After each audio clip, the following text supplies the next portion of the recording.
So now coming back to my presentation, we would be seeing what we have already seen, what an algorithm is, what numbers and expressions looks like, and what our variables are. So now let me tell you what statements are. Let's say for example the one that I showed you before. Let me go ahead and get you back to there. So here you can see that I have written input, enter username. So these things require something for the user to go ahead and ask that. Let's say I write over here print parentheses, the one that I write over here. Let me check where it is. Okay, print hello world. So this is called as a statement. It goes ahead and asks the user to go ahead and input a statement and it will print that out. Yeah, it's as simple as that. That's called as a statement. So that's only it, and it's very simple. And now coming to the next part, I will be teaching you about functions, what functions are.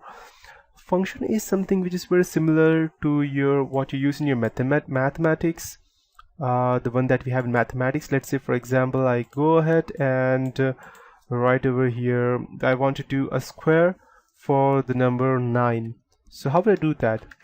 This I can do that, but it seems very unusual to do that because I won't be using that long every time that I want to write take a square. But what we'll be using are called as functions. But for that we need to first go ahead and import math into our topic. So I will just write import. Let me check, or before I do that I can just write POW parentheses 9.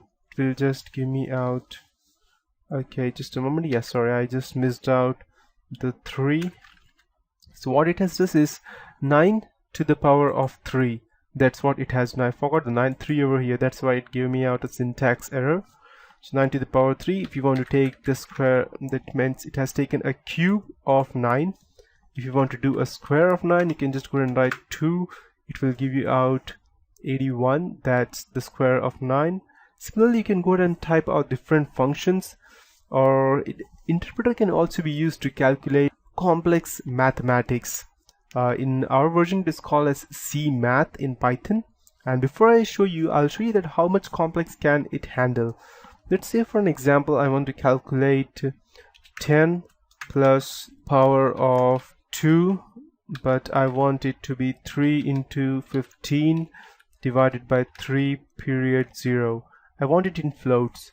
So let me check what is the answer that I get over here. Yes, this is exactly the answer that I got over here because it has taken the power of 3 into 15 multiplied by 3 multiplied by 15, and it has taken that power of 2. Let's say I'll go out in simple terms and I will show you how that works exactly. I will first take 3 into 15 is 45, then 2 to the power of 45. It means, see over here, the plus has a disadvantage when it comes to multiplication and power. The first, whenever it takes a multiplication, then power, then division, and then addition. So first it takes multiplication because that precedes power, division, and addition.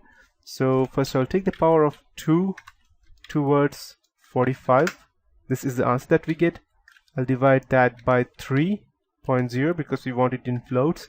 This is the answer that I get, and now I add this 11728 1240 29610.66 just a moment to 10, the addition that we want over here, this one. So as soon as I do that, I will get the same answer. So that's over here. So I've just shown you that how addition and power is lower than the value of multiplication and division. If you want to learn complex mathematics, you need to know, if you want to learn complex Python programming, complex mathematics in that, you need to know which one precedes what, else it will just create a whole lot of mess and it will be very hard once you have written the program. I can even calculate the square root of a minus number, which is an imaginary number, which I will show you in the following session. Before I go ahead and do that, I can show you that, let's say for example we calculate 3 minus 5. It gives us the answer in negative, but what we want is a positive answer no matter what. Let's say for example you go ahead and buy groceries and you have this program that you have a big store and you go ahead and buy groceries in that store and you want to calculate how much you have taken and what you have discarded. then you won't want the answer to be in negative.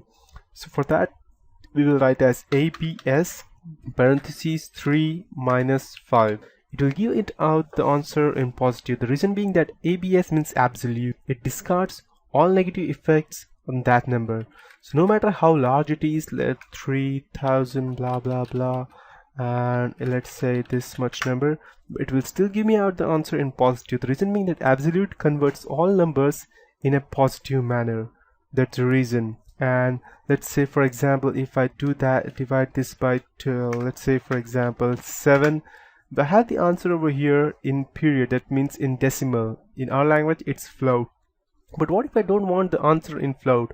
I want the answer in an integer format, because if I bought groceries, then I don't want the groceries to be divided into float parts. I want that to be an integer. So here is what I can do, that instead of writing absolute, and let's say for example I'll take it to be simpler, I'll just go and type a round. It will round it to the nearest digit.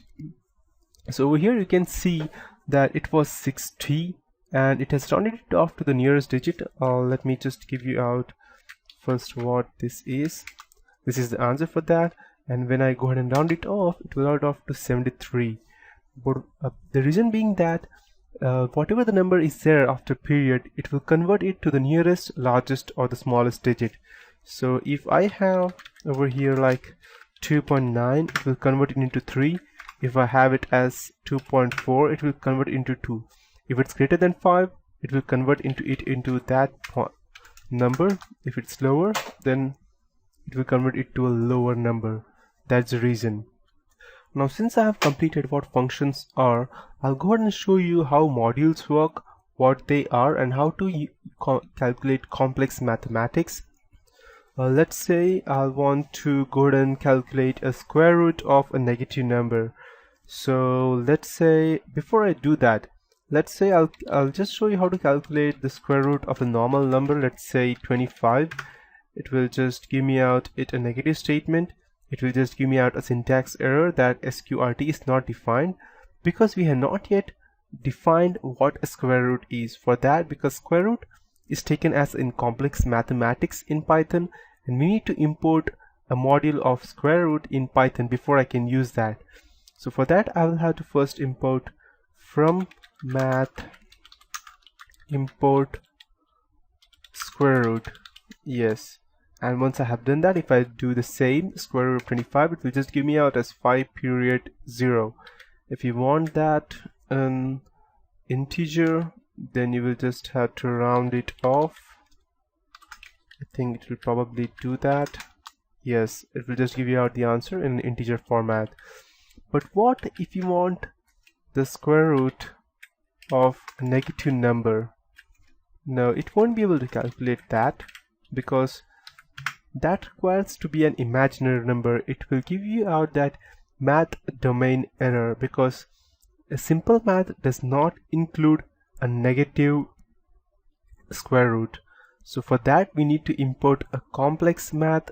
For that, we should be doing import, let me check, import cmath, and now we can do that cmath dot sqrt, and my negative 25, we get 5j. What is j? J here is an imaginary number. Whenever you calculate complex mathematics, which is not as good as the simpler ones, let's say the square root of a negative number, then we would always get a j along with that, because j is considered as an imaginary number. I cannot explain much detail in that, because we are not going to go ahead and calculate mathematics over here.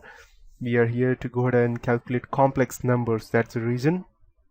So let's say, for example, I want to calculate, let me check, let me calculate the imaginary numbers. 1 plus 9j plus, or let's say multiply, we want it to be complex, that's why, 6 minus 2j. What would you think the answer would be?